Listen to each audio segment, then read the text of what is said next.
And stays right behind.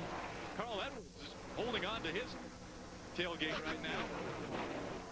Good start for the inside row, for sure. It took away any question of them going 3 wide with Rudiman and Carl getting such a good jump. The Toyota's hooked up there on the outside in 3rd and 4th. Leading the first lap, David Rudiman will claim 5 points for taking the first lap at Atlanta Motor Speedway. Matt Crafton's jumped up now in the 4th position.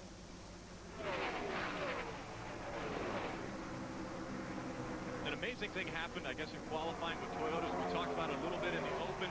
5 Toyotas up front as far as the top 6 positions. But Phil, this is a track that you can run wide open around. So aerodynamically, being on the pole could be good or it could be bad. If you've got a lot of drag, that's going to pay off 10 or 15 laps into a run. We might see the manufacturers kind of switch spots. Some of the guys in the Toyotas might not have the setup to run the long run because of maybe not as much downforce that we see on some of the other mates. You know, and I talked to Bobby Kennedy. I said, is this your Daytona truck? He said, no, this is our high downforce intermediate truck here. Carl Edwards, on the other hand, they slapped new sides on this truck, and now that's the exact same truck he ran Daytona with new sides. So as you mentioned, I would be surprised to see these guys starting up front, staying up there throughout this run. It'll really be interesting to see how it plays out. But another thing, Phil, the groove changes so much. They ran right around the bottom when they qualified yesterday. They'll be up against the wall. You can see right here, I knew the first cat up there would be Bobby Hamilton. And not only is he up there, he's going to town up there. He's making moves and coming to the front. He was one of the only drivers on the top of the racetrack in practice, happy hour practice last night. And now there's more rubber up there because you guys have had 2 Nextel Cup practices this morning, so the groove is there. I really think if you watch the Nextel Cup race tomorrow, you'll see something similar to this. You'll see guys running around the bottom. You'll see guys running up top. It'll be interesting to see throughout the day what line proves to be the winning line. I talked to Bobby Hamilton's crew chief, Danny Rollins, right before the race. He said, hey, I think that Bobby Hamilton will try to get up there and lead as soon as he can, try to get those 5 bonus points, and then maybe ride. And he's making some tremendous moves. He's already up into the 6th position. Now look at him go on the outside now, making it 3 wide. Does Matt know he's there? Oh! Travis Kvapil on the inside, charging through the field already. As he goes in 4th position. Again, he finished 2nd at Daytona, very close to claiming that spot. You're clear all around. Another real fast truck is Travis Kvapil. You see him in the yellow truck. He just can't clear Matt Crafton down on the inside. That's something that's very difficult to do, Phil, is to get on the bottom like you see Skinner here underneath Carl and finish that pass because there's more grip up top. You take away the exit of the corner from the truck on the bottom. It's difficult to complete a pass here at Atlanta. He may be a lot faster than Carl Edwards, but as you mentioned, he's not able to use the entire racetrack to be able to move up in front of him and complete that pass. But look at Bobby Hamilton. He's got some fresh racetrack up there, too. He found somewhere where they ain't running. You know, like in baseball, you're supposed to hit them where they're not. Well, Bobby's going where they're not. Bobby Hamilton passing on the high side, moves up into 2nd. Mike Skinner on the low side of the track holding on to 3rd. And Carl Edwards now dropping back to 4th position. A guy moving up, though, is the 62 of Steve Park. He started 27th, currently shown as 16th on the running list. As we heard him say, he was in this truck in the race configuration. Shredder's not happy with his truck. You can hear him talking there. Here's the pass for the lead. Bobby Hamilton on the inside of David Rudiman. I don't know. Rudiman hasn't been up top. You see there, he just let Bobby go to get back to the bottom. He hasn't run up top a lot, so he's not comfortable with that. This is a rookie, Phil. Let's remember that. This cat hadn't driven here before and hasn't driven but one other truck race. So it's all new to him. He's just trying to suck it all in, learn, and be patient, and be around at the end. And if he sees Bobby Hamilton in the Square D Dodge right there on the outside, you see him, that truck right ahead of him. If he sees him doing that and drive away from him, he's going to have to try that top through. He will, and he'll like it too. Rudiman's a driver. He can get it done, and he'll move up top, and he'll like what he feels. Another veteran making the move. Mike Skinner now on the bottom of the track getting by Rudiman. Man, the opening happened so fast I didn't get to say it, but I was going to stick my neck out and say a veteran would win this race. This track's crazy, and so far I would look like I knew what I was talking about if I had said it. And not just because this is the first time these drivers have been here at Atlanta, but experience really pays off on a racetrack like this when you lose a lot of grip. Well, just like you said, Phil, like I said in the opening, you're fast and then you're struggling for grip. You know, you got to know how to do both. And sometimes a rookie can't latch on to both things the first time he sees the place. The first practice here we had yesterday, veterans were fastest early on, but then the rookies learned very quickly and moved up. The veterans are up front right now in Atlanta.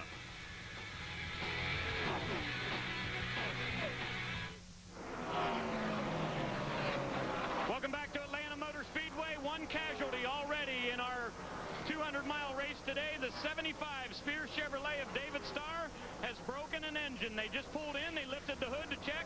He thought maybe they had an ignition problem, but they said there is definitely oil dripping out of the oil pan. So they're going to go behind the wall and check on it. But it appears that David Starr is already done for the day. The first one out here at Atlanta. Another thing that's being checked on right now, they're looking at Jack Sprague's window net. No, they're not. See if he has a problem, and obviously he does. They're not looking at his window net because it isn't in there. He'll have to pit. They'll black flag him for that. More than likely, that's a human error. That somebody did not put the window net in properly. We've seen that happen before. We saw that happen to Ted Musgrave at Darlington a couple years ago, and may very well have cost him the championship. 15 laps. It'll be interesting to see if they just come in and buckle that net up, Phil, or if they decide to put tires on it. You know, the trucks have already slowed down close to a second. The problem is, Michael, when they get here on Thursday, they're only allowed 4 sets of tires to do all the practice, qualifying, and the race. So if they put a set of tires on now at 15 laps, and they've already ruined 1 set of tires through practice, they would only have 2 more sets of tires for 115 more laps. Ray? Well, guys, basically what everyone in the pit area has told me, they really needed to get to lap 19 or 20 so that they'd be in the fuel window to make it on just 1 more stop. So this would be very, very close. And most of the guys from the Chevrolets said that they didn't think they could do that. They're looking at a possible 52 to 53 laps on the fuel mileage here. So they really wanted to see lap 20 before they ever pitted. He comes in on 16. I don't think they can make it. They're not going to take tires because of what Phil said. You know, you'll be out in a hurry. But if I was going to pit on lap 20 and fill up and put tires on, I believe under green, unscheduled stop at lap 16, I'd have done it. I think I would have too, because you need that speed. You need to have something to change your luck here and get going. So he could go out there and run maybe as much as a second faster than some of these other trucks for a few laps anyway. And the stop was going to be lengthy while they put up the net, so maybe it would have been worthwhile. We'll see how all that plays out. Bobby Hamilton's ringing the top of the racetrack. Mike Skinner, on the other hand, has been running a little bit lower, but I've noticed he's creeped up the track, but not able to match the speed of Bobby Hamilton so far. Another veteran that's doing very well, Ted Musgrave, all the way up to, I believe, 7th position now. Another driver right up at the top of the racetrack. Seems like all the drivers with a lot of experience here at Atlanta have moved up to the racetrack. Here's our biggest mover, Steve Clark, started 27th, currently in 12th position. Ted Musgrave in 7th. Bobby Hamilton started 12th, leading the race. Check out Park, though, right down on the white line. Now that's the best scenario, Phil. If you can make your truck work down there, it's easier to drive down there. You follow the white line around the corner, you're not an inch away from a wall you might hit, so you're a lot more comfortable doing that. But sometimes the top of the track's faster. Wendy, what do you got?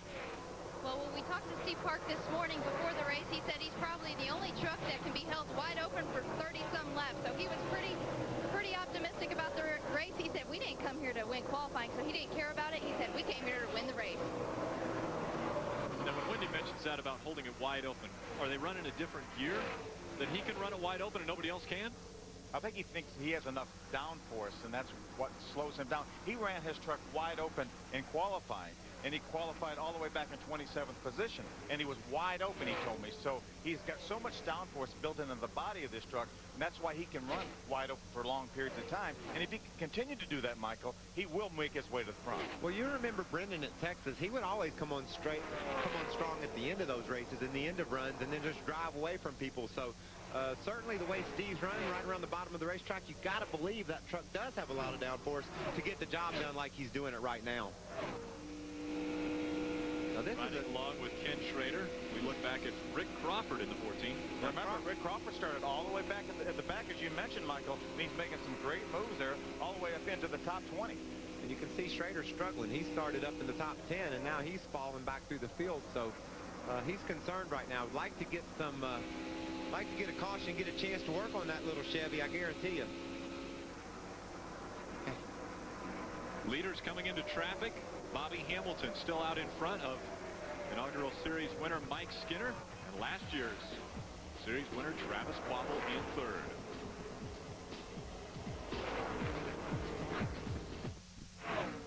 Speed Channel's popular news show Pitbull is live tomorrow at 6:30 p.m. Join Steve Burns from the traveling stage truck with riders Ben Blake, David Poole, Mike Mulhern, and Marty Smith for their take on the NASCAR series. It's all NASCAR talk, and these guys will let their thoughts and opinions fly on the hottest topics. Tonight, 6:30 p.m. on Speed Channel. Take a look at our leader, Bobby Hamilton, running along the top of the track. Now, it hasn't been smooth sailing for him. Let's take a look back a couple laps earlier. Bobby's been running the top of the racetrack from the very start. There he tries to go around Joey Clanton, the 40 truck. Joey slides up there. He didn't intentionally go up there to block Bobby, but his truck slid up there. Bobby made a little contact, but I have not seen any smoke since then, so I think he's seems to be okay, and Bobby's still maintaining an extremely fast pace. And it doesn't look like that any damage was done to the left front of that truck right there, but that would be very, very devastating to the handling of that truck if indeed it caved in that left front. You need all the front downforce you can get here at Atlanta to get the thing to turn. And Bobby knows about having downforce messed up, because you remember a month ago at Daytona, he got into a scrape and he spent about, what, 50, 60 times on pit road, and the guys really working on the truck, got him back into a top 15 finish. I think he finished 11th at Daytona, and that could be extremely critical when we get down towards the end of the season in the points. I've never seen a better job by a team during a race. Those guys did it on that night in Daytona, and I bet you they're sitting there saying, man, this is pretty easy today. We're driving away from these cats. Bobby Hamilton actually bought those guys catered lunch for them. Said, you guys worked so hard. You did everything you could do to keep me out there. So took care of their lunch for them. Good battle here for 6.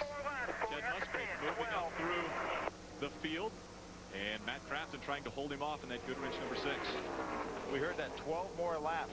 I think that was that Musgrave's spotter saying, or crew chief saying that we had 12 more laps, and they've only run 30 laps, so they're only going to go 42 laps.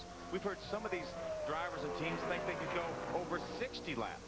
And I guarantee you there'll be a very wide variance in who goes how long, depending on how the trucks are handling. You know, that'll play a factor into the decision. How important will it be to pit with somebody else, or is it important? It's not important at all. In fact, probably the opposite. You want to make sure you got a clean pit road, a clean entrance to pit road, so you can get on and off of pit road, and you don't want anybody in the box before you or after you that might mess up the timing of the pit stop. You want to do everything you can to have a free, clean trip down pit road.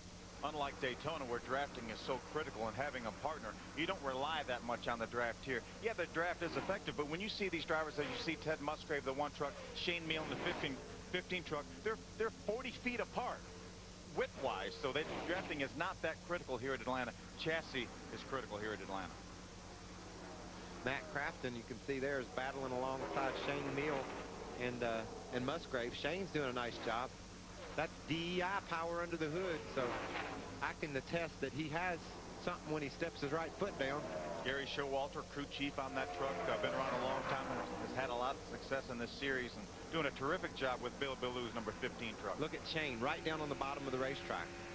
I like a truck that'll work around the bottom. I think that's the best way to go, although Bobby Hamilton is driving away on the top. If there's a short run at the end of the race, that bottom truck's going to have an advantage. Michael, you never run the bottom of the racetrack. You're always the first one at the top of the racetrack. Well, I really want to be at the bottom. I just can't get it to work down there, so I have to go where it'll go, you know? Ted Musgrave out in front now of Matt Crafton as Crafton tries to get by Stedman Marlin, the 67. Running away from the field, Bobby Hamilton running very well out there. Check it out. We saw Shane Mill right on the bottom, Bobby right on the top. Let's figure out where old Travis decides to go. Right in the middle. He wound up at the top. He stayed in the middle for a while. Travis Quapple. 3250. Leaders run 3270. John Wood in for service. John currently shown in 29th position. That's pretty early, especially for a Roush Ford, because they're the teams that really get the best fuel mileage, it seems like, on the circuit. So they obviously wanted to work on that truck and make the handling better. It wasn't a fuel issue at all. Now he's just going to pray that the caution doesn't come out. He does not need a caution right now to put him so far behind the 8 ball he'll never get out from it. Mike Skinner currently 2.5 seconds behind our leader. Wendy, what's going on with him? Well, yeah, Mike Skinner's really eager on the radio. He is bad loose, though. Crew Chief Rick Wren says, just hang in there. Be easy. Be easy. And he said, we'll get you fixed. They're also running a little hot, so they're going to take some tape off in their next pit stop. But it could be that experience paying off for Mike Skinner in 12 Cup starts. He's got 5 top 10 finishes.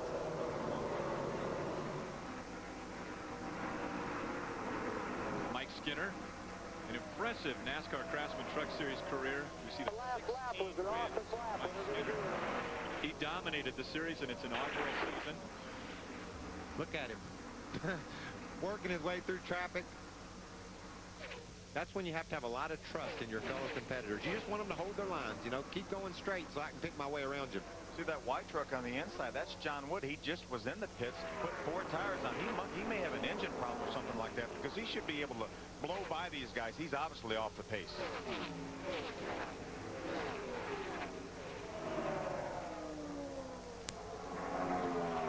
Travis Quapple moving by the 16 of Jack Sprague.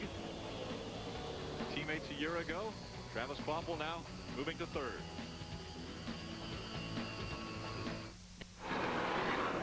You got back to Atlanta Motor Speedway just in time to see our leader, Bobby Hamilton, heading down pit road.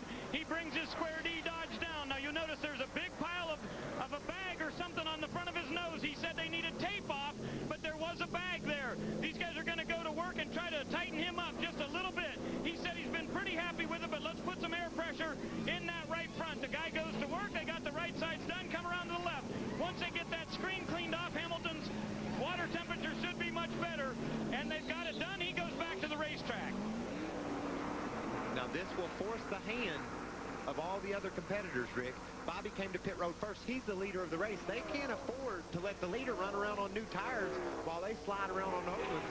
So pit road is fixing to become a very busy place over the next couple of laps. We've heard a couple drivers talk about the fact that they thought they could go halfway. Now, will they stay out there? I don't think they can afford to stay out there. As you mentioned, Bobby, with fresh tires, they cannot afford to stay out there and run a second and a half a lap slower than Bobby and hope to get a caution at halfway. He'll have them buried, and then it won't matter what caution they get. They won't be able to make up what he gained on them. Bobby Hamilton started the race, the 3rd lap, his fastest lap. So when he comes in, into the wall in turn 3. Rick Crawford right there. Golly. The whole front end off of that number 14. A couple more trucks from the back. Tina Gordon. That's a bad in crash. 13. So our first caution comes out at lap 45. Rick Crawford sliding into the infield. His throttle's hung. Throttle's hung.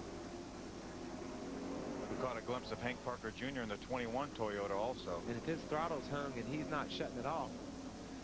The tires are not moving just now. stopped right now. He's got her shut down. Look how quick that safety crew is there already.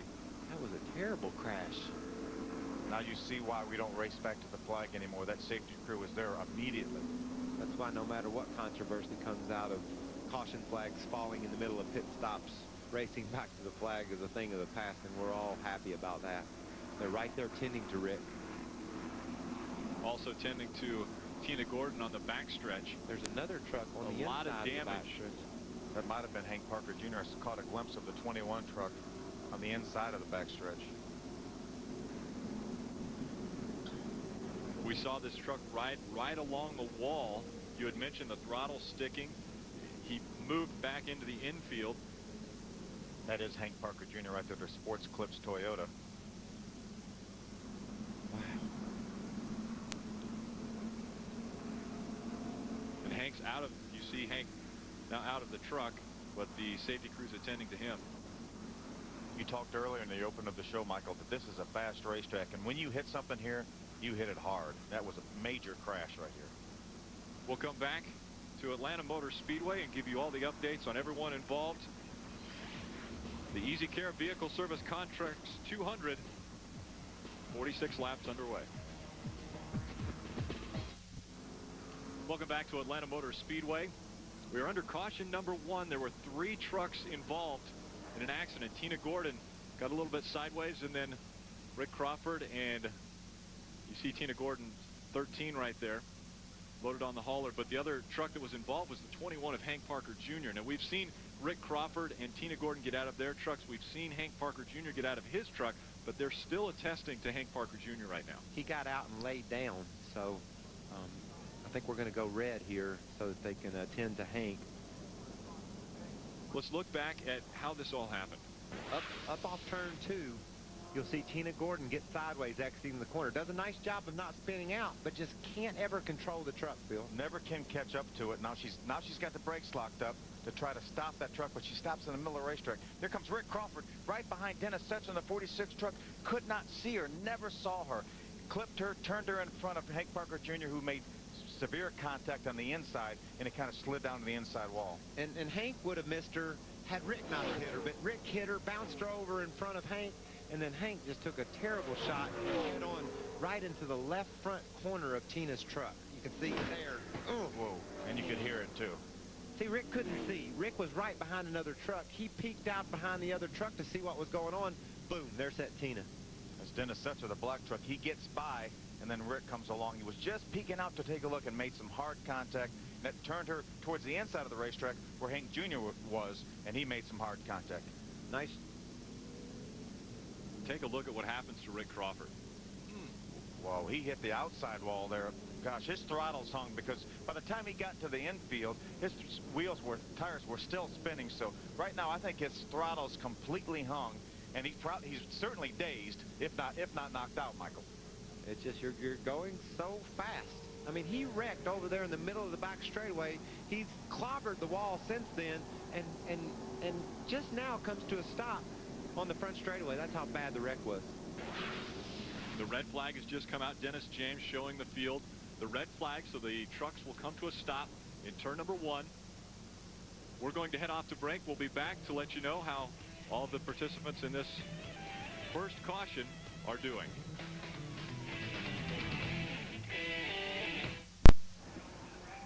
Welcome back to Atlanta Motor Speedway near Hampton, Georgia. Red flag has come out, and so the trucks have come to a stop in turn number 1. Let's take a look at how this caution happened and why we're under red flag conditions. We're looking up the back straightaway, Rick, at turn 2, where the safety workers are cleaning up the mess that was caused when Tina Gordon lost control of her truck, exiting 2, did a nice job saving it, but then just couldn't hang on to it. And watch Rick Crawford. He just doesn't see what's going on. He's getting ready to run into the back of the truck. Setzer, the truck he was following, he peeked out not to do that, and Tina was there. Check him out. Another shot up at there. You see Dennis Setzer, the black truck, get by. Rick peeks out, just catches Tina with a left front corner of his Ford.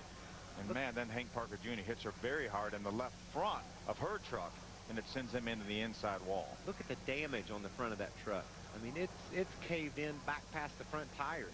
You could hear it from that speed shot there when Rick Crawford. Watch him. He's just gonna peek out here. I think maybe he was going faster than Dennis and maybe turned a little bit to avoid Dennis, and I'll be darned if Tina wasn't sitting there. Boy, oh boy, that was a hard hit. And how fast was Rick Crawford going? 185 miles an hour coming out of there? Fast. 175 miles an hour anyway. Look at that. That's after he's already hit her, just pounding the outside wall up in turns 3 and 4. Look at that truck. There's nothing left to the front of it. That lick there, Michael, probably hurt more than the initial lick, because at least when he hit another vehicle, it turned her around and everything, so it absorbed some of the energy.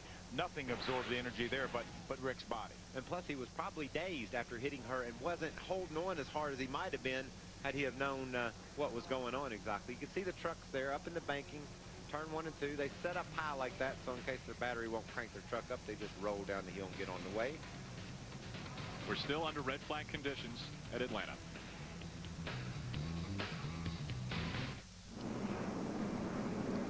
Welcome back to Atlanta Motor Speedway. The trucks are again rolling. We are under caution now.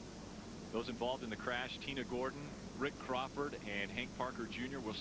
We are still awaiting word from the Infield Care Center as far as the condition of those drivers. I think sometimes when you're sitting watching on TV, you you lose sense of how fast these trucks are traveling around this racetrack. And Hank's hit was vicious, and just hope he's okay. Ray, what's going on in the pits? Well, we're ready for pit stops here, Michael, and as we see, Mike Skinner will be the first one. Skinner will be at the bottom of your triple pit there as he brings his Toyota in. Skinner was talking about being a little bit tight off of the center and a little bit tight off also, so they want to do their adjustments with air pressure. We also saw around the wedge go there. In the middle, you see the number 24, Travis Quapple. Travis was saying he's really good at the bottom, but he wasn't able to run the high line at all, so they're going to make air pressure adjustments also. For Carl Edwards, the driver you see at the bottom of your screen in the number 99, he has been saying he was very free in the center, so they'll take a pound out of the right rear. And as those guys leave the pits here, we see that looks like the first guy off is going to be Skinner. And we've got to sort out this thing about Bobby Hamilton. We'll get back to you as quick as we can to figure out where he's going to line up here after they award the lucky dog. Very close between the 24 and Dennis Setzer came in right in front of Travis Quapple. Maybe there could have been contact there. Always tough on pit road. These drivers are trying to get out as fast as they can. They're trying to get in. It's really up to the crew chiefs and the spotter to keep these things from happening on pit road. Let's take a look at Travis exiting pit road right now. Whoa, stop. Oh, that was damage. You see the plastic fly off the front of that truck. They'll have to come back in and fix that, Phil. I bet you there's a hole in the front of that truck. He's got some damage on the right side of his truck, too. He's slapped the wall somewhere. I think he hit the wall just before the big crash that brought us to this caution. On board with Travis now. There's just a lack of communication there. You know, the crew chief's responsibility, the spotter, the driver, somebody's got to know that cat's coming. It was obvious that he was on his way. We got to avoid things like that. They have to look back up pit road and say, hey, here comes the 46 in. We know the 46 is pitting right in front of us. Wait till he gets in his pit to take off, and you wouldn't have had the damage he has now on the right front corner. Brandon Witt having problems on pit road. He comes to a stop. Man, all of a sudden everything's going nuts. Pure autism now, number 38. Looks like he just fired up there. On his way. You know, we talked about how that Bobby Hamilton pitting early could have been such a big benefit to him. The worst possible thing happened to Bobby Hamilton. The caution came out 2 laps after he pitted. What do you have down there, Ray? Well, I'm with this crew chief, Danny Rollins. Danny, have they told you where you're going to be yet? Do you know where you're going to line up? No, not yet, but we're thinking, you know, it's going to be on the tail end of the lead lap. We're not real sure. They're saying they're having to check the scoring cards right now, and they're going to let us know. But right now they're showing us sitting in second, first truck a lap down. So we'll have to wait and see. You know, we have to give them a little bit of time. Were you surprised you pitted so early, or was that planned? Well, I mean, we was real close to the window, but the oil temp got up real high. And when we come in, the good thing we come in, we had a plastic bag covering the whole grill, so it was puking some water out. So we kind of got lucky by pitting that early, but then again, it kind of caught us bad too. Okay, well, there's lots more racing to go here at Atlanta, so we will see if Bobby Hamilton is able to get his Square D Dodge back up there and recover from pitting a little bit too other. We'll be right back.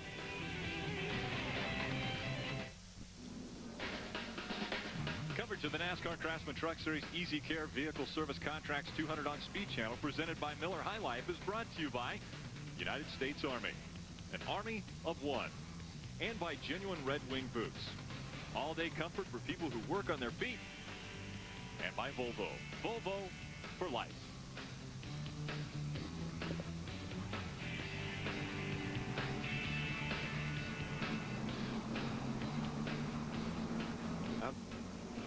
Tomorrow, the world's best drivers take to the track on Fox the Golden Corral 500 from right here at the Atlanta Motor Speedway. Coverage begins at 1 p.m. with a pre-race show from the Hollywood Hotel with Chris Myers and Jeff Hammond. Can Matt Kenseth make it 3 races in a row? Well, I think Michael will have something to say about that. Tune in tomorrow at 1 p.m. for all your NASCAR Nextel Cup racing on Fox. Let's take a closer look at the Premier Division of NASCAR in our Nextel Cup update. Matt Kenseth sits atop the points list. Tony Stewart in second. Casey Kane on the rise in 8th currently in the points, but he's been one of the hot drivers in the Nextel Cup. Casey Mears having a great year so far in the top 10 in points. Had a terrific run out in Vegas. And a great weekend here. He was fast in qualifying and second quickest in the final practice today. So that team has made a big turnaround in 2004 and look to be contenders. There's Bobby Hamilton, the Square D Dodge, number 4. He is on the tail end of the lead lap. That's the leader right behind him, Phil. If he can just scoot away from there, and they have the caution fly. That puts him back on the lead lap, back onto the back of the field. Folks at home, it might be kind of hard to understand, but he's only a lap down, or he's not quite a lap down, but if the 42 passes him, he will be a lap down. So he's got to do everything he can to stay ahead of all these guys. But he's almost 1.5 miles behind right now. But the important thing is he is in front of that leader. And as you mentioned, if he catches a caution, he's able to drive all the way back around the racetrack. Green flag flies. Mike Skinner's your leader. Bobby Hamilton leads the field, though, as he's on the tail end of the lead lap going into turn 1. Another important factor is he's got a fast truck, so he figures to get this lap back if things work out. But Skinner has something to say about that. He's looking to the bottom already. And he knows that Bobby Hamilton has a fast truck. If he could keep him a lap down, he would love it. But, you know, we have the lucky dog, too, so he doesn't necessarily have to stay in front of Mike Skinner, as Mike Skinner is passing him right now.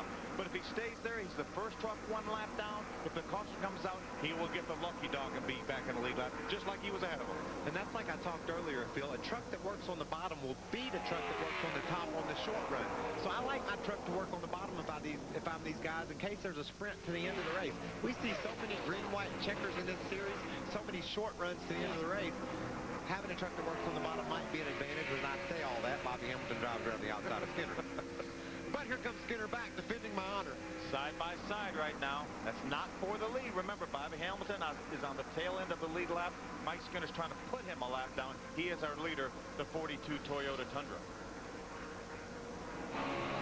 Dennis Setzer, we're on board with Dennis as he gets into a little traffic. Ted Musgrave on the inside of him. You see the Dickies Dodge up front left. He's trying to get by Joey Clanton in the 40 off your right. Well, that's 3 wide. I hope everybody knows it. I can add that fast. We're at lap 57. Again, at lap 45, we were under caution for an accident involving Tina Gordon, Rick Crawford, and Hank Parker Jr. Those 3 drivers have been taken to the care center, and we will again update you as soon as we find out how they are doing.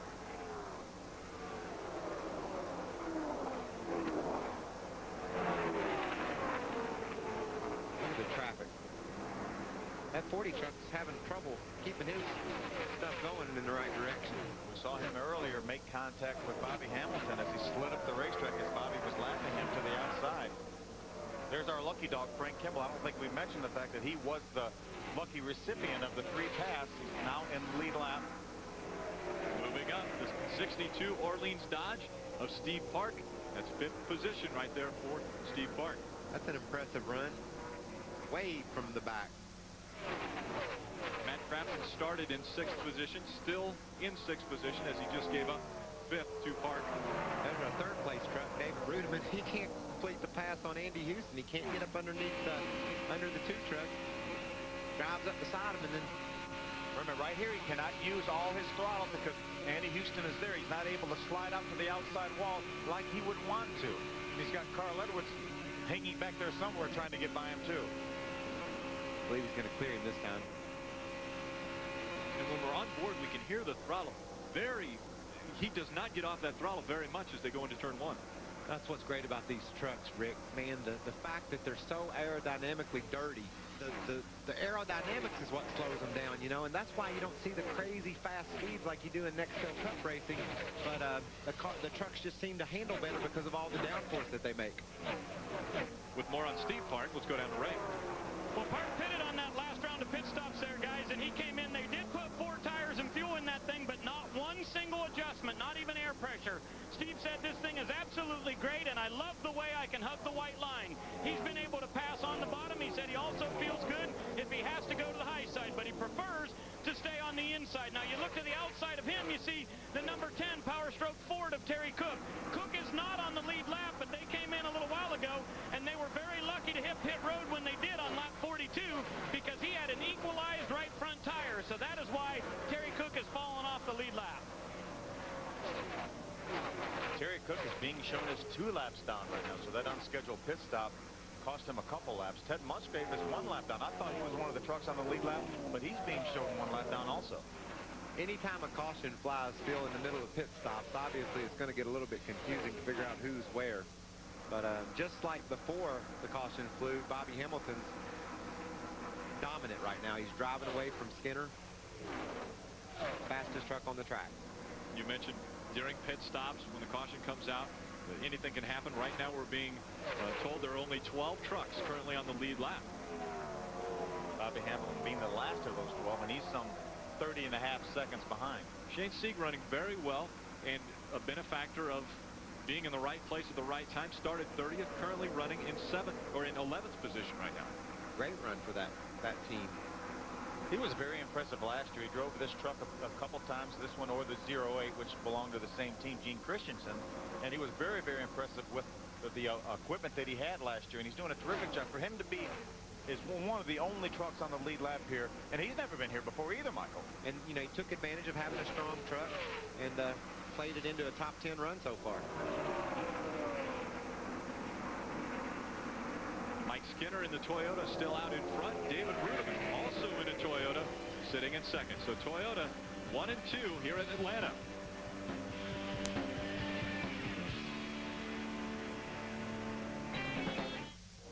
Welcome back to the EasyCare Vehicle Service Contracts 200 live on speed.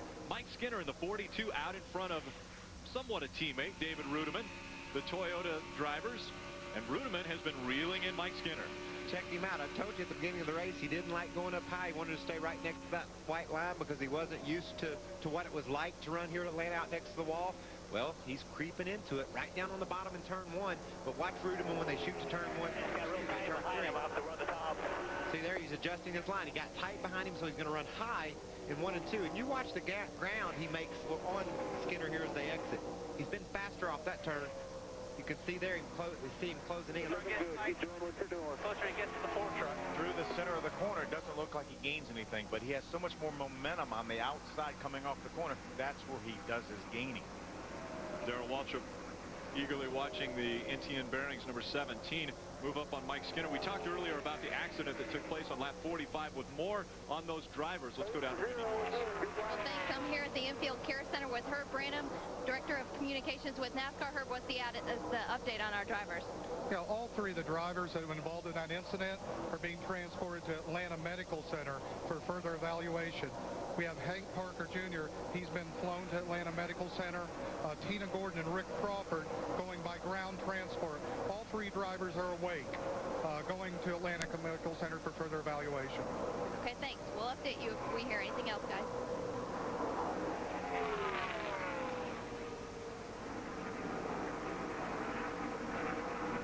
See Mike Skinner continuing to run the bottom of the racetrack, and he's actually closing in on Bobby Hamilton a little bit. Bobby's had the best truck here, but he was able to pull out in front of Mike Skinner to get back on the tail end of the lead lap, but see him running right on the top of the racetrack like he's done from the very, very beginning. These 3 trucks, the 4, the 42, and the 17 are running lap times that are just alike, Phil. They'll vary a half a tenth amongst each other, so really 3 equally matched trucks here. Aerodynamics is playing a role in this gig, too. You know, Bobby's out in the front lapping trucks, picking up an aero push. Then you see David and Skinner having to deal with each other and how the air comes off of their truck. More on Ruderman, Ray Dunlap. Well, Rick, I just wanted to add on David Ruderman's number 17. You've been hearing his radio a good bit there, and he is getting instructions from up on the roof from one of his best friends ever, and that is Brian Patty. And many people are familiar with Brian as he is the crew chief for Joe Nemechek and their team, where David Ruderman is running some bush races with them also. Brian and him have been friends from a long time ago, from way back in Florida, and Brian is his spotter up on the roof trying to help David get a better line here on the racetrack. Well, actually, Brian and Bobby Kennedy are buddies, too, and that's how David wound up getting the ride in Darrell's truck. Brian told Bobby that David was available, and, man, David's been impressive in just a few bush starts, and so he certainly was the guy that Darrell wanted when he found out that Brian and Bobby had talked about David. Bobby told me that when Brian said, hey, we don't have a full-time deal for David, he is available, Bobby said, well, tell him he's got the job.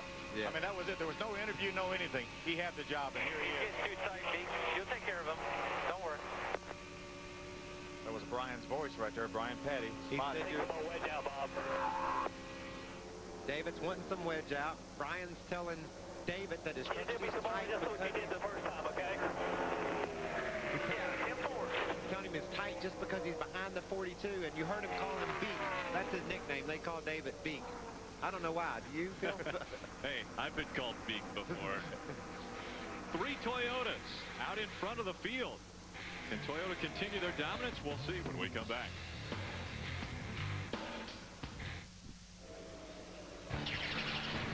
Welcome back to Atlanta Motor Speedway. This happened on lap 45, a very big incident.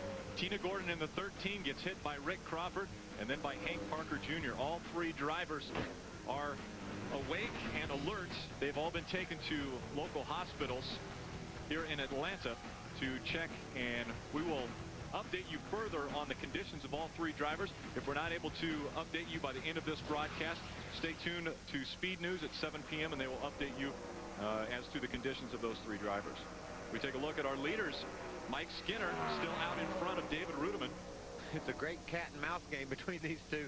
Dave was making ground on the top of 1 and 2. Skinner has now moved up to the top of 1 and 2. So Dave shot down to the bottom in 3 and 4. They've been switching lanes, but their times are identical, and Bobby Hamilton is driving away from them. Frank Kimmel in the 29. They pull that truck into the garage. Tough break for the K Automotive team. Frank, a lot of ARCA experience here. Won an ARCA race back in 1998 here in March. Short day for them, unfortunately. And there's the leader of the race. And I mentioned Bobby Hamilton is driving away from these guys. He is on the tail end of the lead lap, restarted just in front of the leaders, and is attempting to catch a caution so he can get back in this battle. He obviously has got a very strong truck. You see him there just going down the screen. Opened up a pretty good distance between himself and Skinner. Ray, what have you got on fuel? Well, Michael was talking about Hamilton staying out there. He can be out there at least, I'd say another 18 laps or so. They're positioning themselves to come back down pit road right around lap 100. But here's the thing. Remember, he pitted on lap 43, and the other guys didn't come till 50. So Skinner and the other guys that are right behind Bobby Hamilton, the leader in that next group, they can stay out till 105, 107. So Hamilton's hoping that if there's another caution in this race, it happens before lap 100. And he about caused a caution himself right there. He was all over the racetrack there when Ray started that report. Battle for the lead's going to heat up here. See if we can take a look at Bobby Hamilton here. You see him gets maybe a little bit too high. He's up on the loose stuff a little bit, and you see him get sideways. So watch his hands. Watch him fight that thing. Oh, and he just barely kept it off the fence. Great job by Bobby Hamilton. That shows you how these guys are right on the edge, Phil. I mean, they're doing all they can every lap. We talked about the trucks that would probably qualify up front were maybe a little more aerodynamically slick than the other trucks that were qualifying in the back. Boy, Bobby's right against that wall. But anyway, David Rudiman was on the pole, so obviously he had a very slick truck, and he's able to run right now. He's in second position. There's David Rudiman right there. You see the leader, Mike Skinner, right in front of him. He's less than a half a second behind, so obviously they have a very fast aerodynamic truck, but it must have enough downforce because he's doing a terrific job racing for the lead. Now we show Bobby Hamilton currently in 11th position, but he's 1.5 miles behind the leader right now. He's just in front of the leader, so he is on the lead lap, but not too far on the lead lap.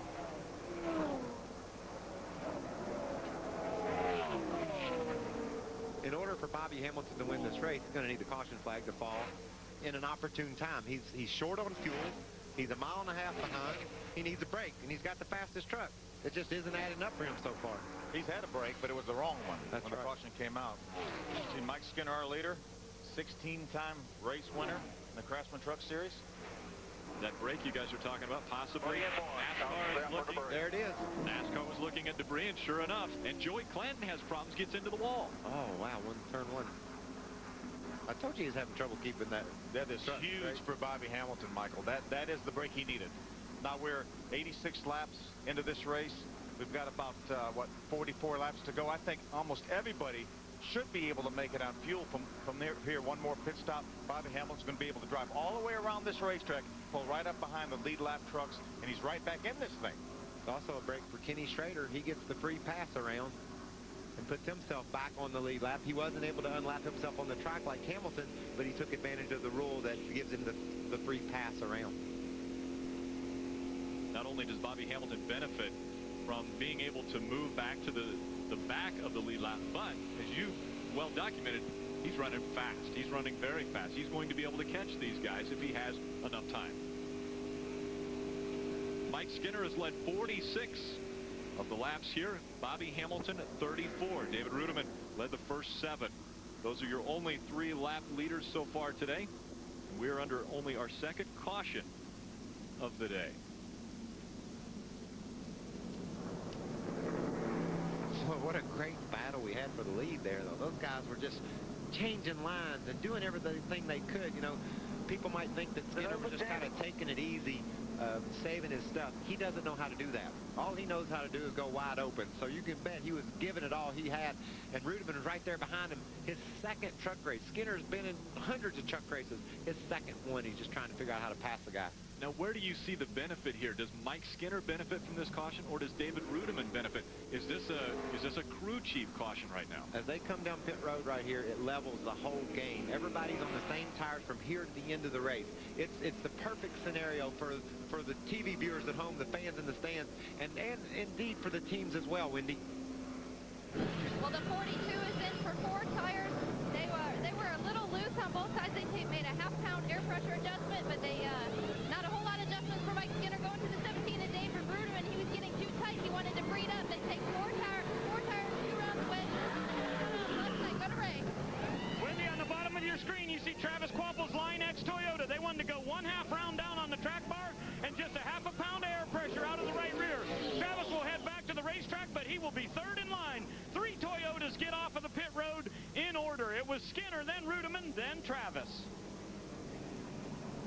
The teams all held serve. Nobody gave anything up there. The first 3 guys come back out right up front.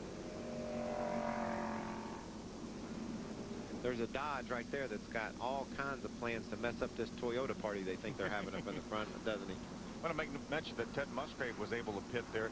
Ted Musgrave, I said earlier that he was being shown as a lap down. He is now being shown back on the lead lap. I thought he was on the lead lap. I couldn't understand why they were showing him a lap down, but he is on the lead lap. He was able to pit with the leaders. And again, as Michael said, it's a level playing field right now. May the best man win. We're under our second caution, and the reason for that, Joey Clanton in the 40 got into the wall in turn number 1. We'll be back with more racing on Speed. Race 3 of the NASCAR Craftsman Truck Series comes to you from Martinsville Speedway on April 17th. Speed Channel will be there to cover the race from start to finish. After 2 Speedway races, the trucks will be looking forward to getting back to their roots. Short track racing. Tune into Speed Channel for all your exclusive truck racing action this year. Race 3 from Martinsville on April 17th.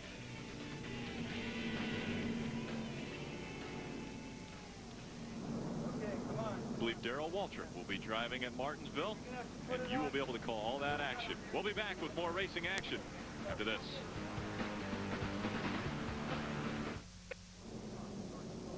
The premier race of the American Le Mans Series kicks off the 2004 season with what promises to be another classic event featuring a strong field of international entries.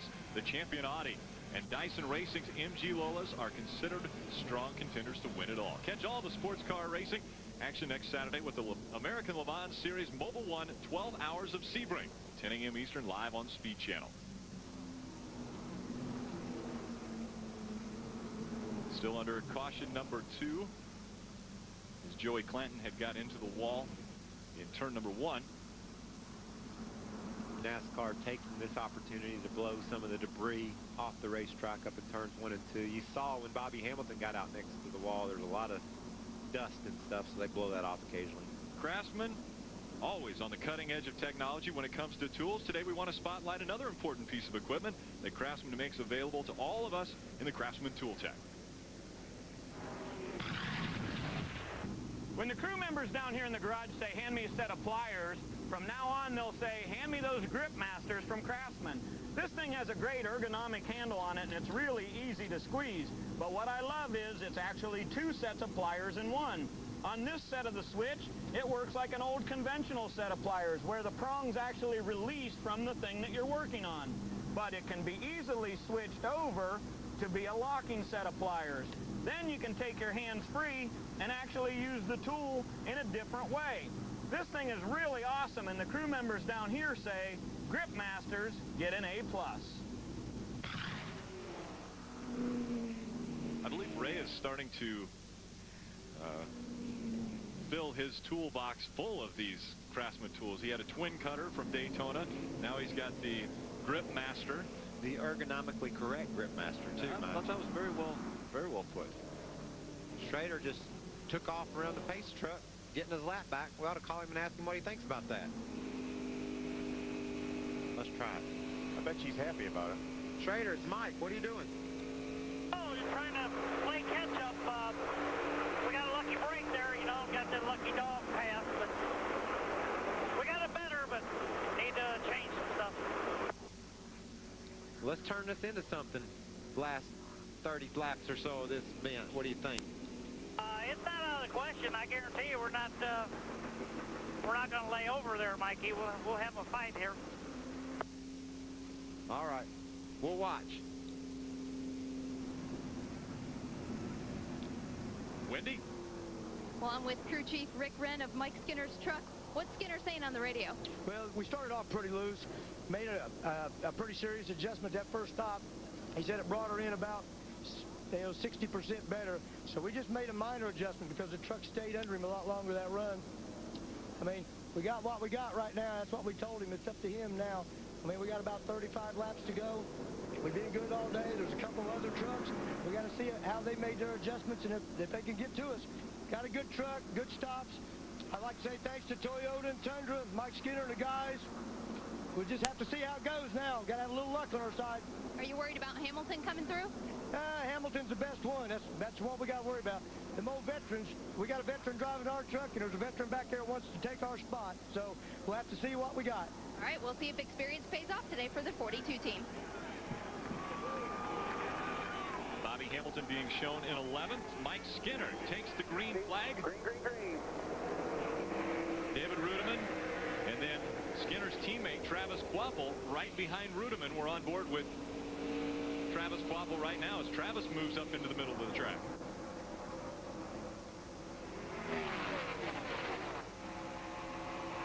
Dennis Setzer shown in 8th position right now. Steve Park didn't have a really good pit stop there. Lost some spots, so he'll have to. See Bobby Musgrave.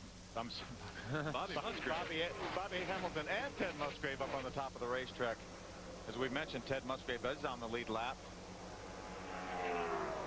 Park had a penalty on pit road is the reason why he's in the back. Wendy, what they do? Yeah, Steve Park was reporting he was very fast on the long runs, but he didn't want to make any adjustments on that pit stop, so they just took 4 tires and fuel. But what happened was their jackman, Craig Neems, he fell going over pit wall, fell over the pit wall a little too early. He came in 5th, and the penalty for that is going to the tail end of the longest line, which put him 10th at that restart. Steve Park just passed Shane Sieg for the 11th position, so he's on the move again. But the laps are starting to diminish as far as the time to get up front. Another man on the move, Bobby Hamilton in that Square D Dodge. Up into the 6th position. All right, look at him trying to get by Carl Edwards. That's for the top 5 right there. Wow. He's on a mission. Is that fair to say? Yeah. You remember, he was just in front of the leaders when that caution came out, and so he was able to go to the back of the lead lap.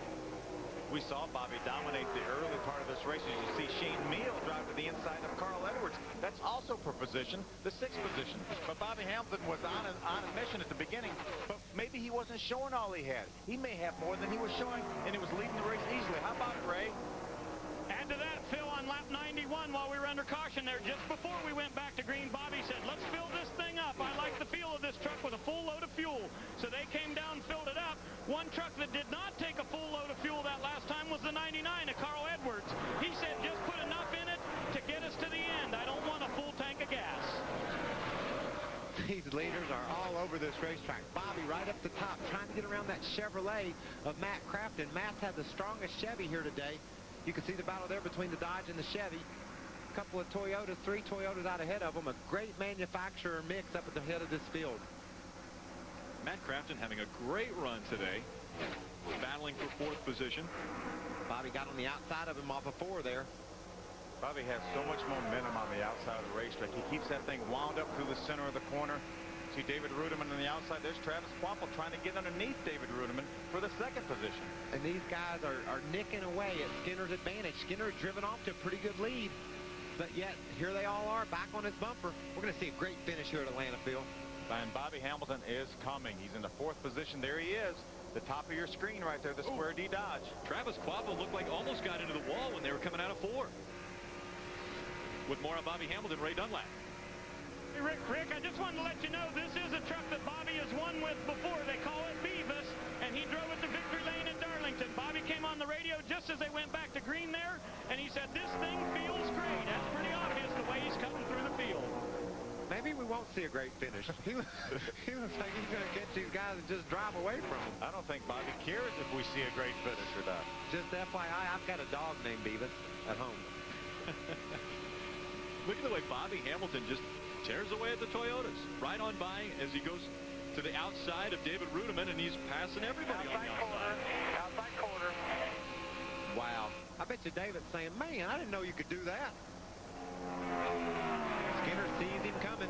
He knows that he better try a different line. You can see there, Skinner heads to the top and says, okay, all right, Bobby, if that's where you want to race, you're going to have to go around the inside of me. Let's see if Skinner's able to get up high enough. We saw David. He thought he was running the top in 1 and 2.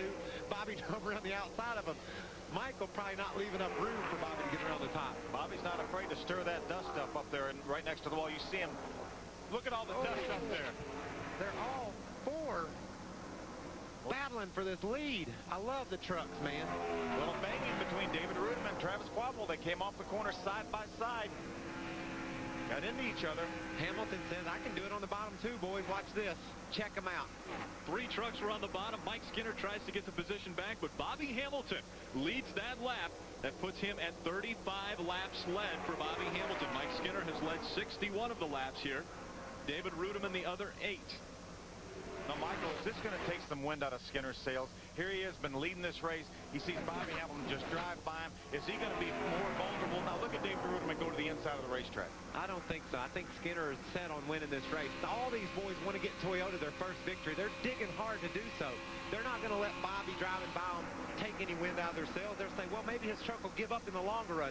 Maybe he was so good on those new tires, he'll be vulnerable at the end of the run. I want to throw a question out to you guys and see how well you know the point system, because right now it's a little unclear to me, but if Bobby Hamilton would lead all of the laps remaining in this race, he would end up leading 61 laps. Mike Skinner would end up leading 61 laps. Who gets the most bonus? Who gets the bonus point? They both get it. They both get it. Let's worry about that when it happens. These cats are... Rewind.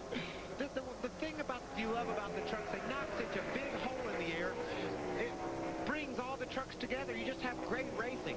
The closing rate just amazing on these trucks. And we saw that especially at Daytona. We're seeing it here at Atlanta. What a great run by Shane Meal in the 15 truck. Billy Ballou's Chevrolet DEI power, as you mentioned. What a terrific run going right now. It looked like maybe the 24 scrubbed the wall a few laps back, and now he's fallen off the pace a little bit, Rick. So he might have knocked that right front corner off his truck a little bit and made it start pushing on him. I believe Travis Quappo did rush the wall. Side by side, Mike Skinner and David Rudiman. Toyotas are trying to regain the top spot from Bobby Hamilton. Back out in front in the Dodge. Skinner, Rudiman, Crafton, Travis Quappo rounding out the top 5.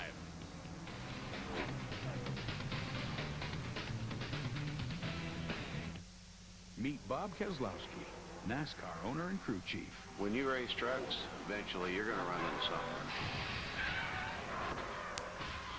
When that happens, Bob knows what his weekend project's going to be, using high-performance Craftsman tools to get his truck back on the track.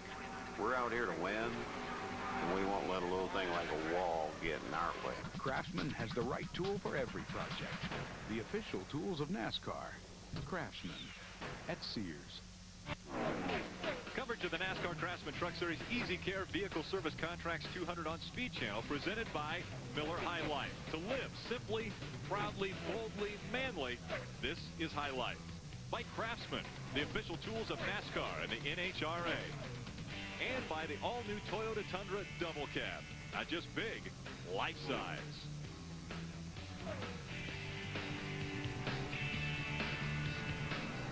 Bobby Hamilton still out in front of a loose Mike Skinner as he slides back into line behind the Square D Dodge of Bobby Hamilton. I don't think he took any wind out of his sails. He was all over the racetrack. You get it all from Mike Skinner every lap, I promise you. 6 trucks all within 1 second of each other. Bobby Hamilton out on point. Mike Skinner, David Rudiman, and Waffle. Rudiman's owner.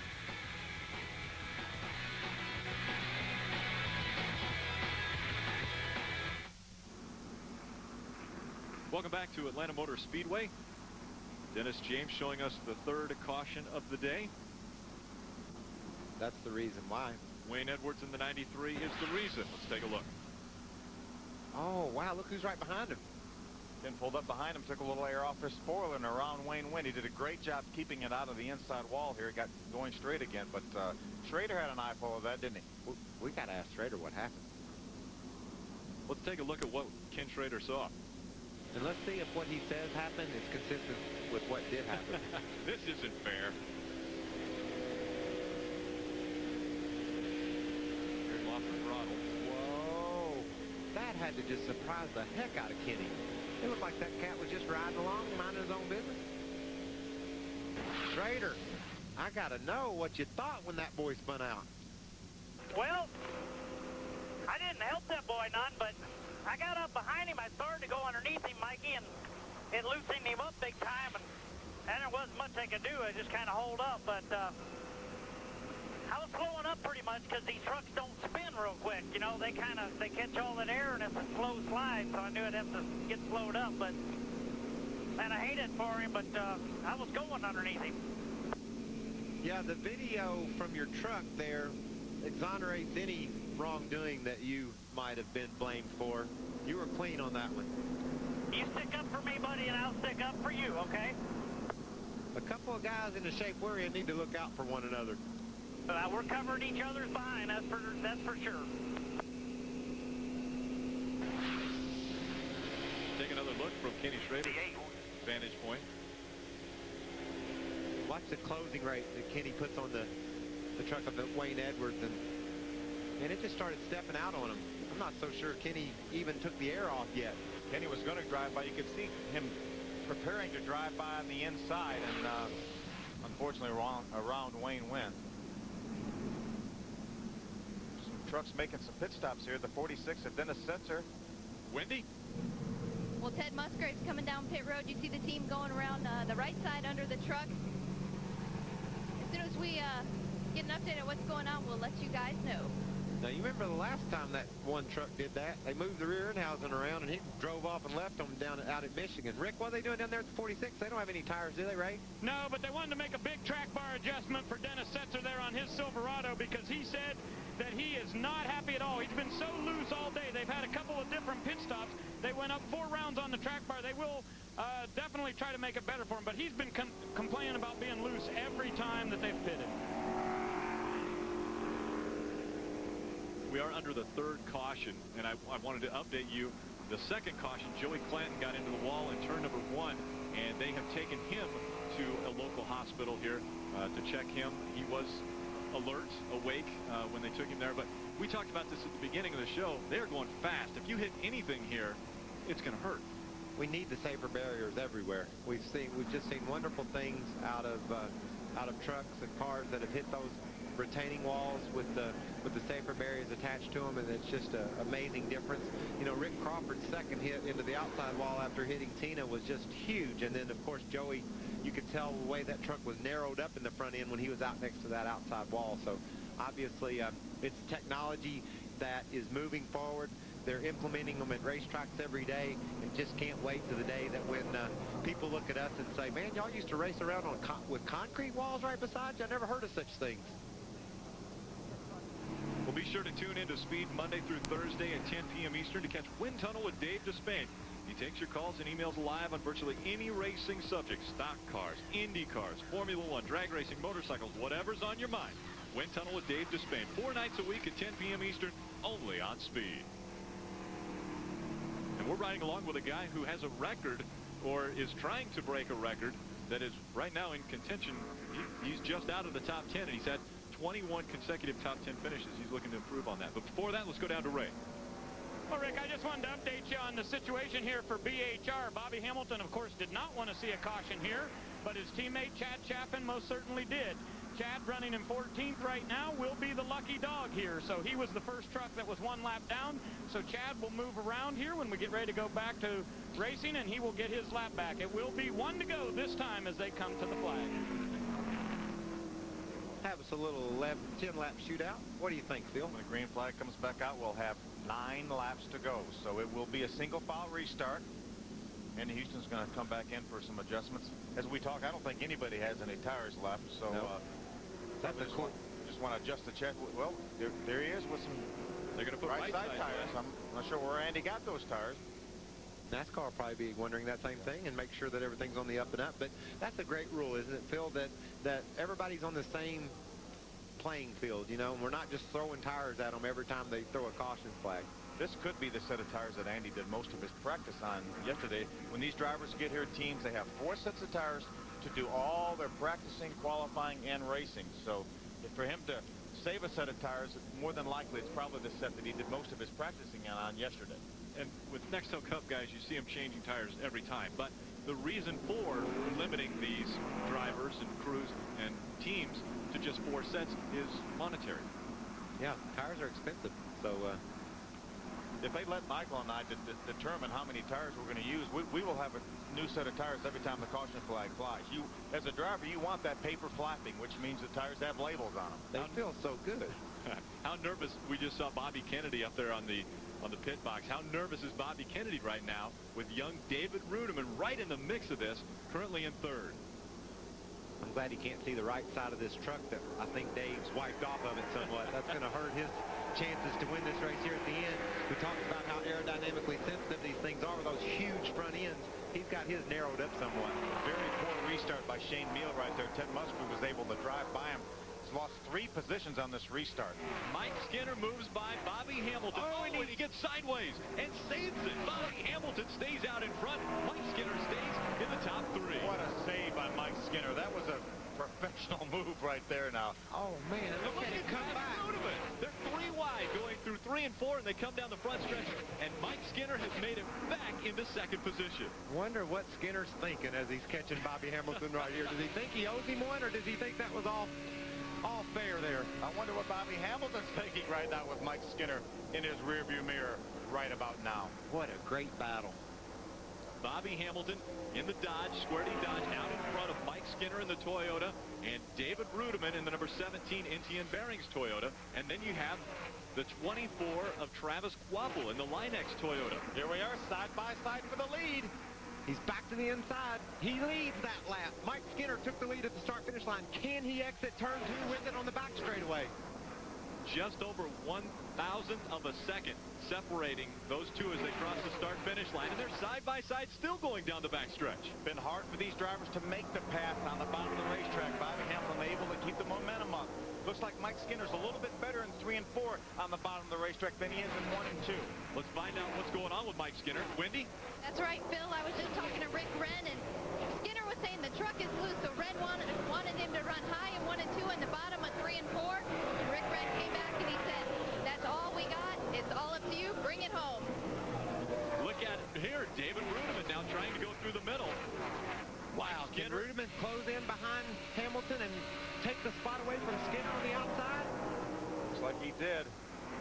Here they come. 3 wide again through 3 and 4. Remember, Skinner's better in 3 and 4 than he is in 1 and 2. 5 to go, Phil. It may be a battle to see who gets to the start-finish line. He may not have to clear him up. And his strong suit is 3 and 4. And Rudiman's going to fill the hole if there's one there. What a terrific race here. And we see this every week, week in and week out. Craftsman Truck Series Racing, the best in NASCAR. And here again, the Toyota's on the bottom of the track. All 3 of them lined up. Bobby Hamilton on the high side. He cleared him. Mike Skinner takes the lead from Bobby Hamilton. I can't. Oh, problems with Steve Park sliding down the infield. Steve.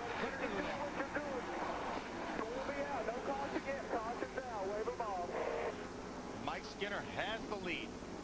Mike Skinner, when a caution comes out, they freeze the field. Mike Skinner is your leader. We do not end under caution. That is the one unique thing about the Craftsman Truck Series. We will never end with a caution flag.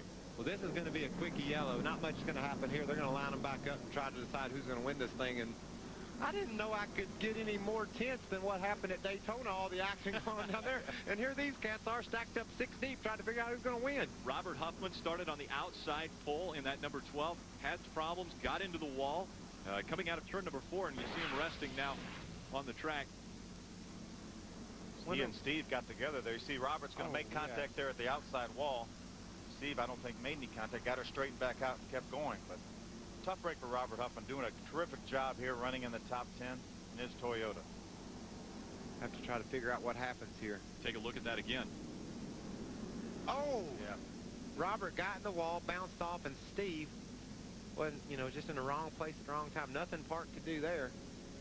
2 races in a row now for Steve Park. Nothing he could do, just got moved out of the way. Well, he'll be fine on this one, though. He didn't receive much damage. He'll be able to race into the top 10, I think. He's got a pretty strong truck. He's done a good job all day long. He just was a victim of circumstances there. Robert lost the front end on that truck and slid into the outside wall, bounced off and caught Steve. Let's look again at how caution number 4 has come out. Okay, as you mentioned, just lost the front end coming off the corner there. That's where these guys are most vulnerable to lose the front end off the corner. Made contact and bounced off the wall into Steve. Tough break. Can we go to break? Let's just say a record crowd for the NASCAR Craftsman Truck Series here at Atlanta Motor Speedway is able to watch, obviously, the first truck race at Atlanta Motor Speedway. That's very safe to say. But they are getting their money's worth here. They were on their feet when the green flag came out with 9 laps to go. I'm sure they'll be just as excited as you are, Michael, when the final green flag comes out. This is my first green-white checkered. So, and welcome to the Truck Series. Wendy, what's happening? Well, I'm here with Rick Wren. Rick, you said you weren't excited to see that caution come out. No, we've worked really, really hard to stay in front all day. And I'll tell you, Mike Skinner sat up on the wheel for those 5 laps. I mean, there's 2 crafty veterans racing each other hard out there right now. The race should already be over and we'd have won by now. But both of those guys are pretty good on cold tires. Last time he started in front of us, it took us 5 to get around him. Well, he doesn't have 5 laps to get back around us, so got to have a good restart. Don't miss any gears. Hopefully somebody behind us don't do something stupid and wreck us. It's going to be Mike or Bobby, I'm sure. We're going to have to let the cards play themselves out, I guess. All right, Rick Wren, looking forward to see what the finish comes to. Let's go to Ray. Thank you, Wendy. Here is Danny Rollins, and Bobby was singing a song on the radio a little bit ago. Tell us what it was.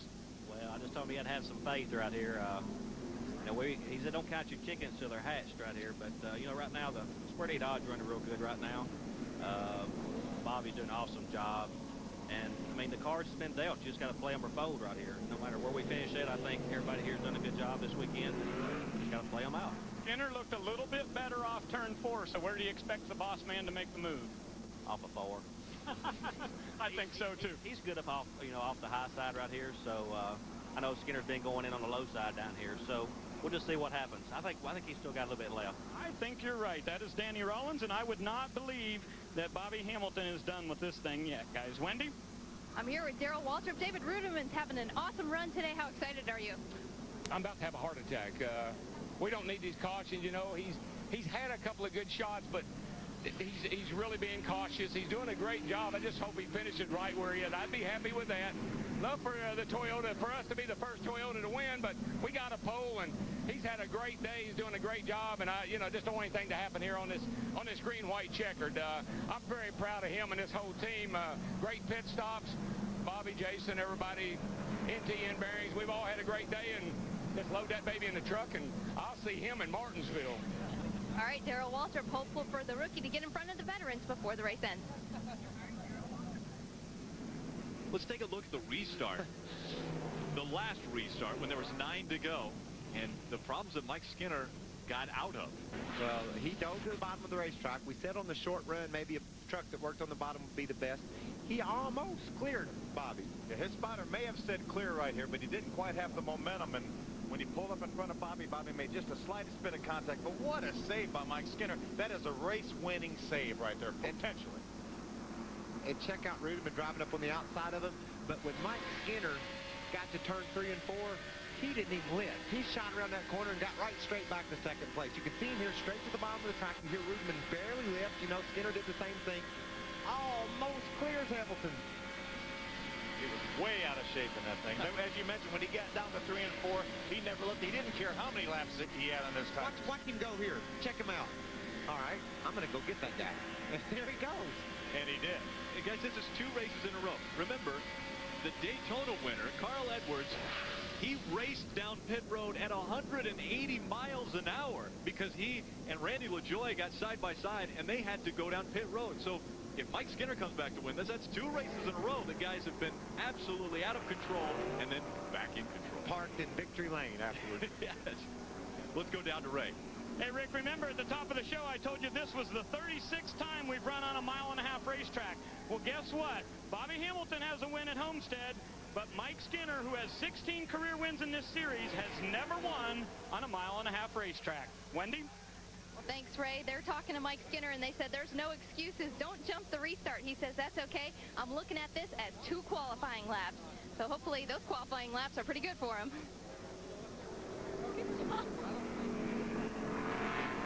I'm thinking in this situation, I'm okay with Mike Skinner being my shoe.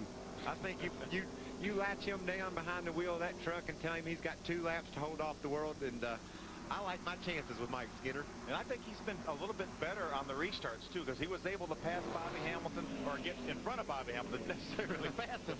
But remember before when Bobby Hamilton was on the tail end of the lead lap, Mike Skinner passed him on the restart, and then Bobby passed him back after a couple more laps. So I like Mike Skinner on a short run. Let's check out what this rookie does. See if he can stir things up, and he's got a good start right behind Hamilton. Green-white checkered. We've got Mike Skinner in the 42 out in front. Bobby Hamilton in the Squarty Dodge number 4 sitting second. David Rudiman, the rookie, the 17 of David Rudiman in third. Travis Kvapil in the 24 is fourth. And fifth is Matt Crafton. A great run for him in that Chevrolet. Never had a top 5 finish before. Matt Crafton could be his first of his career. He's got Shane Mill breathing right down his neck. Bobby Hamilton has dropped the ball. Oh, Skinner's pushing all 4.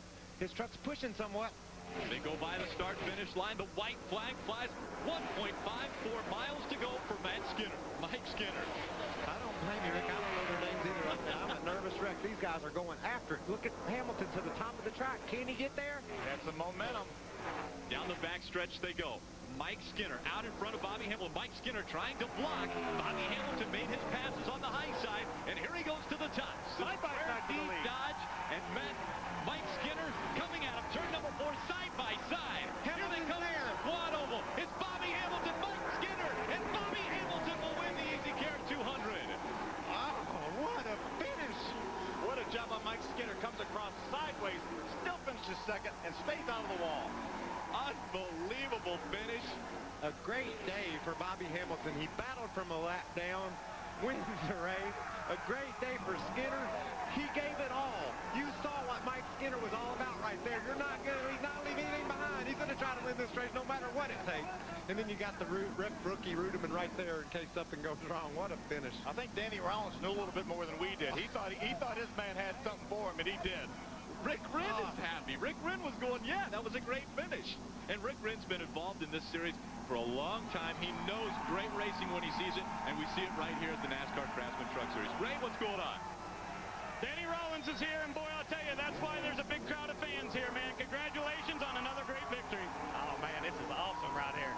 I mean, it's just, I just can't say anything. You know, it's just, all the guys back in the shop like to thank them, like to thank Square D, Lufkin Tools. I mean, it's just outstanding right here. Congratulations, another great day. Danny Rollins, the winning crew chief for Hamilton, who's doing the big smoke out on the front stretch. Something we don't normally see out of Bobby Hamilton, a lot of celebration, but I tell you what, his blood pressure's got to be running about as high as all of ours. I can't wait to see Bobby Hamilton in victory lane. You're right. He's a little reserved. He doesn't get too far off center, but he has got to be jacked up. What a great job he did on that last lap. We got to look at it again, guys. Let's take a look at the finish of the EasyCare 200 here at Atlanta Motor Speedway. Mike Skinner did not want Bobby Hamilton to get to the outside of the racetrack. He knew how good he was, but here they are coming off turn 4. They're going to make contact. Yes, they will. Mike Skinner moving up. Bobby Hamilton says, no, I'm moving down. Mike Skinner gets loose. Bobby Hamilton continues across the checkered stripe at Atlanta Motor Speedway. We'll take another look at the unbelievable finish. Mike Skinner, he came across the line second sideways. Completely sideways. You see the contact there. Mike goes around. He stays in the throttle to keep that truck from backing up into the outside wall. That's experience for you. David Rudeman in the NTN Bearing 17, a phenomenal finish, finishes third. It's Bobby Hamilton winning the EasyCare 200. I wish my car was shaped like a truck. That looks fun.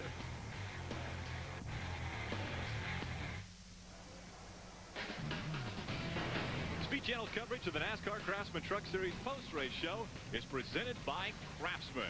Let's head right down to Victory Lane and Ray Dunlap. Well, folks, this is what it's all about here at Atlanta Motor Speedway. Here comes Bobby Hamilton out of Beavis. 2 wins in 3 races for the Square D Dodge, and that's why there's a big crowd of people here today. Bobby, what an incredible show between you and Skinner on that last lap.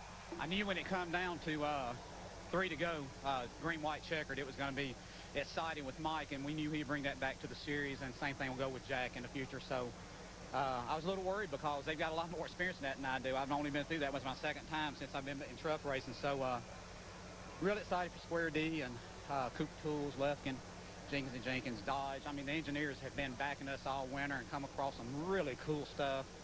Jeff White, Ken, my engineers at the shop. I mean, it just goes on and on how much of a team effort this is. All the 18 bunch, the Dickies Dodge, what's good in happy hour. Got to see... They finished 9th. Okay, well, that's the top 10. We need to get him up a little better, but got some good notes to build on right now. And here, step back just a little bit and take a look at this right here. What's going on? I mean, you guys were side by side coming to the line. Did you know that you had him beat? No, I didn't know that I had him beat. He ran awful good up off the corner. And when he bumped me, I thought I was going to turn me, so I just went ahead and just held myself, and I think it just turned him. But this big day. Congratulations. Bobby Hamilton gets his 2nd win in the last 3 races here. Let's check in with Wendy. All right, Mike Skinner, you made Bobby Hamilton work for that.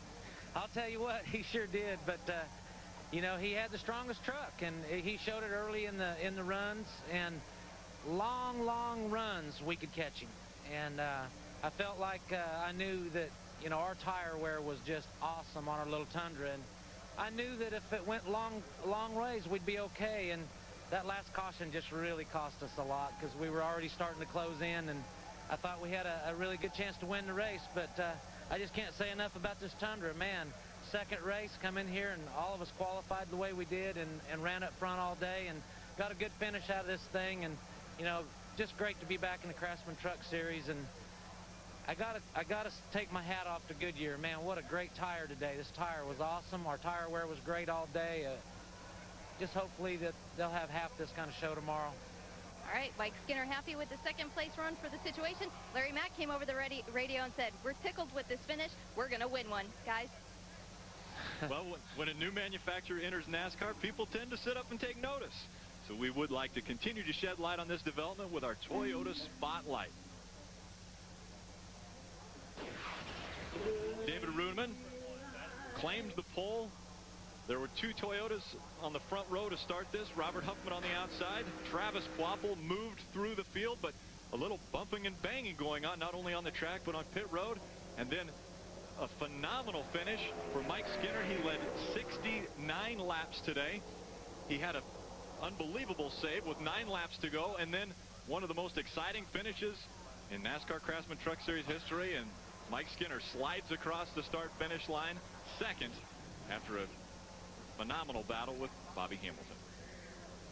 Bobby Hamilton sits in victory lane, claiming his 2nd race in just 3 outings, 2003. Coverage of the NASCAR Craftsman Truck Series post-race show is brought to you by Craftsman, the official tools of NASCAR and the NHRA.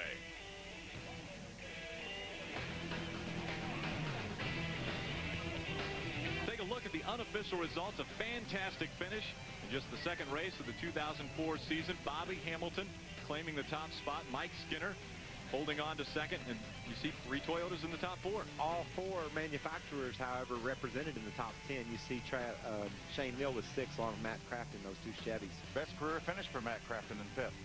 The 4 drivers that were involved in accidents today that were sent to the hospital, We still have not been updated on them, so make sure to tune in to Speed News tonight at 7 p.m. for the updates on all 4 of those drivers.